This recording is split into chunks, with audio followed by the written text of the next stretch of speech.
Welcome to my channel. सगळ्यात आधी आपले 50K सबस्क्रायबर्स झालेले आहेत. So thank you so much. खूपच मला भारी वाटतंय तुमचा रिस्पॉन्स बघून आणि मला तुमच्या या रिस्पॉन्समुळेच प्रोत्साहन मिळतंय, मोटिवेशन मिळतंय की मी अजून व्हिडिओज करावेत. खूप खूप धन्यवाद आणि वेलकम टू माय फॅमिली. मी आज तुमच्यासाठी घेऊन आलेली आहे हेअर केअर रुटीन. तरी हे हेअर केअर पण नाहीये, हे हेअर ऑइल रुटीन आहे. मी काहीतरी करतेय 3 वर्षांनंतर डायरेक्ट जी प्रोसेस मी कम्प्लिटली बंद केली होती. मी स्वतःचं ऑइल बनवायचे ते मी बंद केलं होतं आणि आता मी ते सुरू केलेलं आहे. हे लोकेशन जरा वेगळं आहे माझ्या बाकीच्या सगळ्या लोकेशन्सपेक्षा.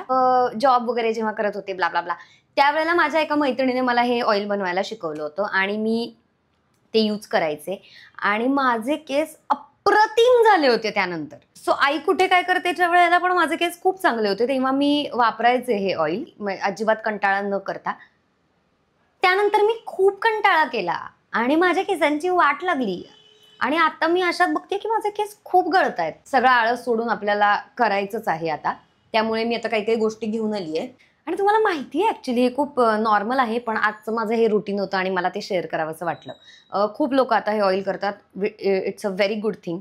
आपल्याकडे काय काय मी सांगते. आपल्याकडे साधं कोकोनट ऑइल मी टाकलंय पॅराशूटचं. एक कॅस्टर ऑइल मी त्यामध्ये टाकणार आहे.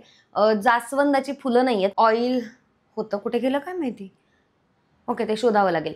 सो जास्वंदाची पानं आहेत आपल्याकडे, मेथ्या आणि कलौंजी, ब्लॅक क्युमिन सीड्स आणि मी कांदा पण टाकणार आहे. अजून काय असतं मी दिसतीये की नाही मला माहित नाही. ओके, 1 वाटी वगैरे घेतलेलं आहे पॅराशूटचं कोकोनट ऑइल. त्यानंतर मी हे नॅट हॅबिटॅट म्हणून एक ब्रँड आहे, कॅस्टर ऑइल घेतलेलं आहे. थोडंसं टाकूयात. डायरेक्ट कॅस्टर ऑइल आपण नाही लावू शकत, कितीही आपल्या केसांसाठी चांगलं असलं तरी ते मिक्स करूनच लावायला पाहिजे. माझ्याकडे ॲक्च्युली ते रोजमेरी वगैरे प्रकार नाही आहे, ते पण टाकलं असतं मी. मला जेवढं आठवतंय मी या सगळ्या गोष्टी करायचे ॲक्च्युली वियर्डवाल्या. ऑलिव्ह ऑइल थोडंसं, हा फिगारो म्हणून ब्रँड आहे, यांचं मी ऑलिव्ह ऑइल वापरते. थोडंसं टाकूयात. खूप अंदाजे मी करतेय सगळं. मला एक वियर्ड सवय आहे ज्यामध्ये मी सारखी हात धुत असते. पण मी हे रेअर कॅमेऱ्याने दाखवतीये, मला माहित नाही मी किती याच्यात रेकॉर्ड होतीये. हे निधीने मला दिलंय, माझीच मैत्रीण, आणि हे खूपच फॅन्सी आहे. यामुळे होतं असं की मला खूप सवय लागली आहे, सारखं त्याच्याकडे बघितलं की लक्षात येतं की ओके आपल्याला पाणी प्यायचंय. कॅस्टर ऑइल, ऑलिव्ह ऑइल आणि पॅराशूटचं कोकोनट ऑइल. तेल गरम होतच आहे. असं एवढं घेतलंय मी. खूपच अंदाजाने करते आहे ॲक्च्युली हे सगळं. आणि मग मी टाकणार आहे मेथ्या, जास्वंदाची पानं. प्लीज उडू नकोस. हे नॅट हॅबिटॅटचं कॅस्टर ऑइल मी हे यात टाकलंय. फिगारो म्हणून एक ब्रँड आहे, याचं ऑलिव्ह ऑइल टाकलंय. सगळं थोडं थोडंच केलंय मी. मग मी यात टाकणार आहे कढीपत्ता. येस, सो आवाज येतोय तेलाचा. आय होप की सगळं व्यवस्थित चालू आहे. हे मम्मी, खूप कमी आचेवर ठेवलंय. कांदा कापायचा आहे, कांदा कापायचा आहे. ते यात मी कांदा टाकणार आहे. मग अजिबात मला जज करू नका प्लीज. मी तो कसा कापला यावरनं. एवढा फेस येतोय हे बरोबर आहे का? मम्मी मम्मी मम्मी, एक किस्सा घडला होता माझ्यासोबत. असंच ऑइल करायला घेतलं होतं आणि तेव्हा तर मी ताजं बनवायचे दरवेळेला ऑइल. म्हणजे मी 1 वाटी घ्यायचे, त्याच्यामध्ये मी तेल टाकायचे, त्याच्यामध्ये मेथ्या आणि कलौंजी टाकायचे, कढीपत्ता टाकायचे. तर एकदा काय झालं, तर मी आणि तेजू राहायचो आणि तेव्हा मी गॅसवरती त्याचं ठेवलं.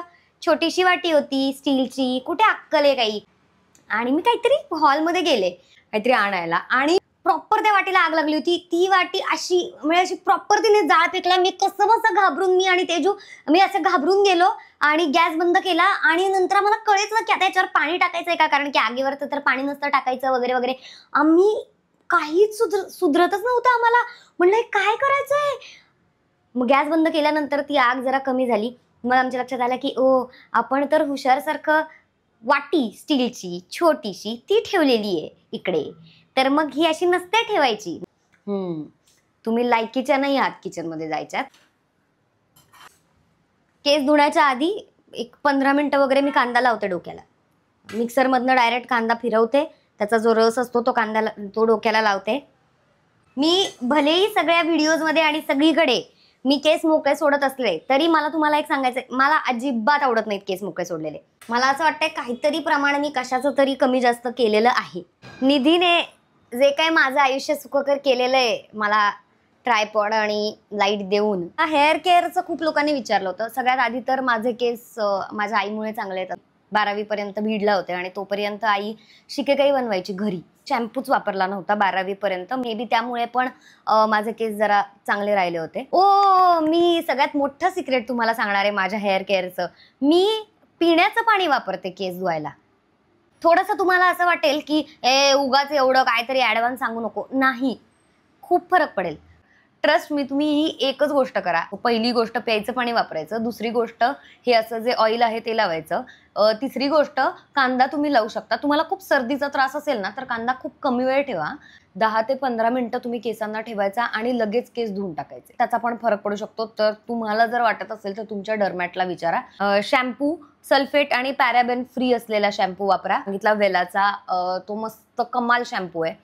तो जरा स्वस्त पण आहे. केस कलर केल्यानंतर ना ओलाप्लेक्स नावाचा शॅम्पू वापरतीये. जरा महाग येतो शॅम्पू, लिटरली 2 ड्रॉप लागतो. सो त्याची पण लिंक मी टाकते. केस धुतल्यानंतर ते पुसताना खासा खूप भारी वाटतं. मला माहितीये पण नाही करायचं. तेल झालेलं आहे. ओके, पुन्हा एकदा सगळ्यांना खूप खूप धन्यवाद आणि थँक्यू. तुम्ही माझे व्हिडिओज बघताय, एवढं प्रेम देताय मला. ये